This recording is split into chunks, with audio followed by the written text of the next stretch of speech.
Hi, this is Mark Callender with the Callender Home Team and RE/MAX Results. If you are thinking of buying or selling, I invite you to contact my team. Even if you only have questions about the current market, do not hesitate to reach out. Today's market is more complicated than ever before. We have iBuyer programs, guaranteed offers, and many other things that are complicating the market today. We are here to simplify the process from start to finish. I am Mark Callender with the Callender Home Team, and I want to thank you for watching this video.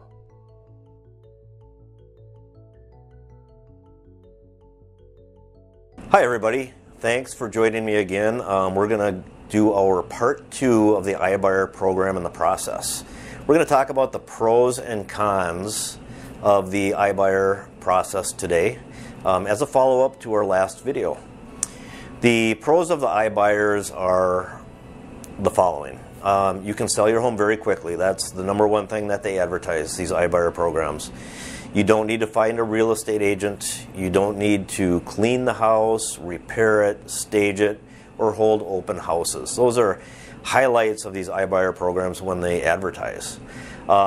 As noted, iBuying is all about speed and convenience, but remember there is a cost to this. And again, they call these fees. They don't call them commissions, which the traditional real estate agent does. You can choose your closing date with an iBuyer, and it completely eliminates the fear of a property selling in a desired time frame, meaning they will tell you when they want to close, you agree to it, and you're done. And it's cash, remember that. They tell you the price up front, so if you're happy with that price, there's no stress. Everybody's happy, you go to closing and close the property. Third, iBuyer programs, they will make repairs themselves, so you don't have to make those. So after they purchase the home, they will make those. Of course, there's a cost to that, but savvy home buyers will also make requests for repairs. So when you're comparing iBuyers to regular traditional buyers, buyers are also going to ask those once they do their inspection. So it's somewhat of a wash. Either way, you're going to end up paying for it, no matter which program you decide to use. Fourth, you don't have to worry about the offer falling through because it's a large company. They've got a lot of cash backing them up, and they are paying cash, and it's done. You're not going to have to go through anything about whether the mortgage for the buyer is going to fall through or not, or if something takes place and they're not going to be able to purchase. Fifth, and perhaps maybe one of the biggest ones, is timing. Timing the sale of your new home with the purchase of your replacement home. Now, not everybody is going to be buying a second home after the sale, but many are. So you don't have to worry about that. They totally alleviate this concern because your offer is guaranteed and you get to choose your closing date. That's a big one.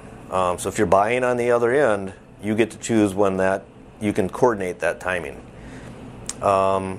You also get to completely forego the showings, any open houses, staging and cleaning if necessary with a traditional home sale that they would normally want to do. In terms of negotiating, most iBuyers will probably say the price is the price, but you can still argue if you've made improvements to the property, and if you disagree with their assessment, you can argue it, but chances are you're going to find that they are not willing to budge much on their offer, if at all. Some of the cons of iBuyers, some of the bigger ones, again, the price will likely be well below what a traditional buyer would offer in today's open market. There are still fees that must be paid to the iBuyer in lieu of real estate agent commissions, and many times these so-called fees they're going to be higher than a traditional commission. A little bit later on in my message, we're going to talk about that.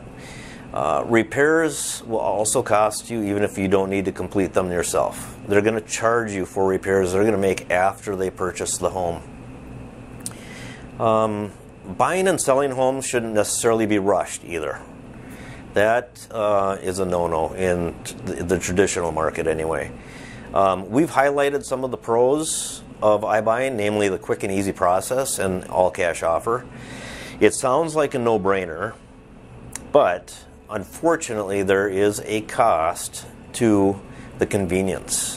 One example is you can have a valet park your car instead of walking a block to the restaurant, but it will cost you. It might cost you $5 or $10, $15. That may be worth it though. With an iBuyer program, the price could be significantly more higher, devastating to your wallet. They're going to take a lot of your equity away. You may miss out by $25,000 or more because of the inconvenience of selling the traditional way. At the end of your competitive offer from an iBuyer, it's likely going to be significantly less. Please remember that than what the home might appraise for in an open market or a traditional real estate agent would sell it for. When all is said and done, you'll likely receive less in your pocket if you use an iBuyer to sell your home, once factoring in all of their fees. And again, they call those fees, they don't call them commissions. So the question you need to ask yourself, is it worth the price? What you're giving up in equity, is that speed and convenience worth it for you? There are a lot of things we probably don't want to do, which we could save could have someone else do for us. That is the convenience part of it.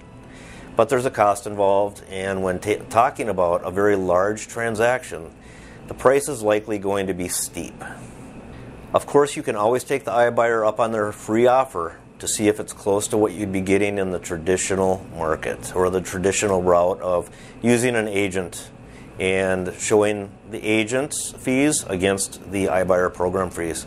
In some cases, the convenience may be worth it. There are typical things that people really need to sell a home for quickly, and nobody can blame them for that. So that may be a priority for them, is getting it sold fast and not having to worry about the extra cost. But do your homework. You might need those extra proceeds for that subsequent home purchase. So if you're buying at the end of that sale with an iBuyer, think about the money that you may need for your next purchase.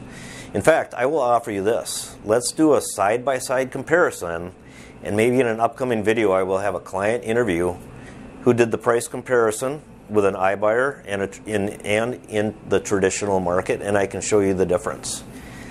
So anyway, this is Mark Callender with the Callender Home Team and RE/MAX Results, and thank you for watching our video today.